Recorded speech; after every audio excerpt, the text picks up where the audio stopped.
Good morning to all students. जैसे कि हम 10th क्लास का चैप्टर 3 धातु तथा अधातु डिस्कस कर रहे थे। इसकी प्रीवियस वीडियो में मैंने इसके 2 पार्ट्स को डिस्कस किया था, जिसमें हमने फर्स्ट पार्ट में पढ़ा था कि धातु तथा अधातु के भौतिक गुण क्या होते हैं, यानी कि physical properties of metal and non metal. And second part में हमने पढ़ा था इनके रासायनिक गुणधर्म को, यानी कि chemical properties of metal and non metal.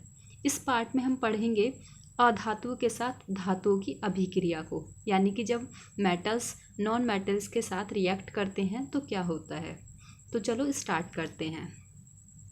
जब धातुओं की अभिक्रिया अधातुओं के साथ कराते हैं तो वे आयनिक यौगिक बनाते हैं। क्या होता है कि जब हम मेटल्स की रिएक्शन नॉन मेटल्स के साथ कराते हैं तो इस रिएक्शन के दौरान जो कंपाउंड फॉर्म होके आता है उस कंपाउंड को हम आयनिक कंपाउंड कहते हैं। ऐसा क्यों कहते हैं?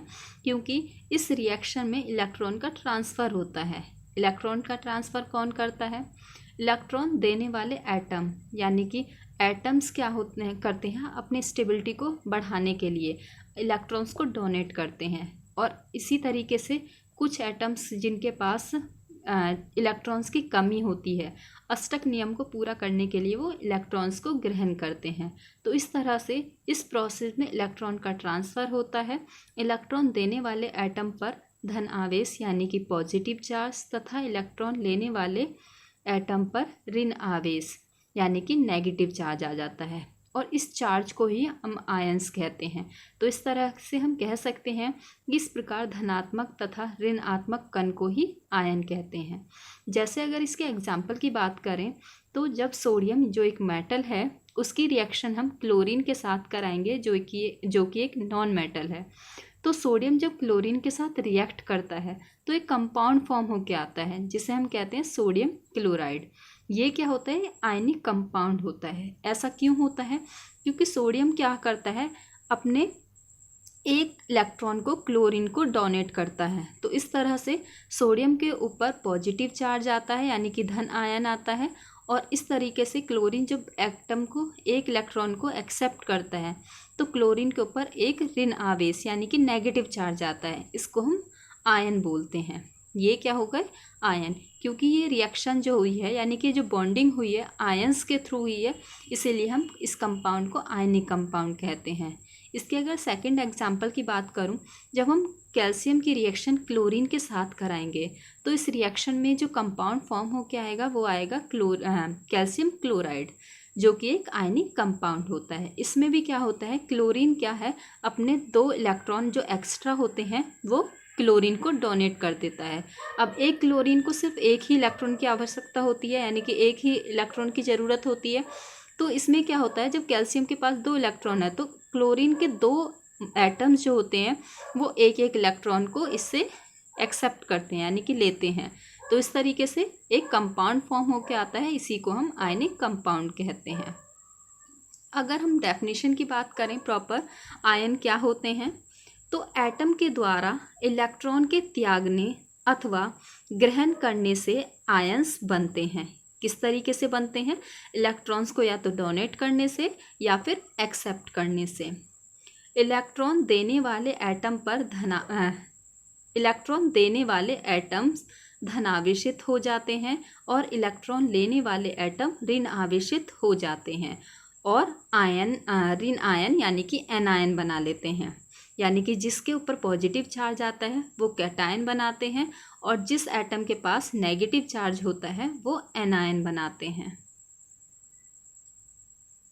तो इस तरह से हम कह सकते हैं कि आयंस को 2 पार्ट्स में क्लासिफाई किया गया है, कैटायन और एनायन। अब कैटायन यानी कि धनायन क्या होता है, एटम्स से इलेक्ट्रॉन के निकलने से बनते हैं। यानी कि धनायन यानी कैटायन कैसे बनते हैं, एटम से इलेक्ट्रॉन के निकलने से बनते हैं। इसीलिए धनायन में एटम्स में इलेक्ट्रॉन्स की कमी हो जाती है, क्योंकि एटम्स अपना इलेक्ट्रॉन दे रहा है, यानी कि अब उसके जो इलेक्ट्रॉन्स हो गए वो कम हो जाते हैं।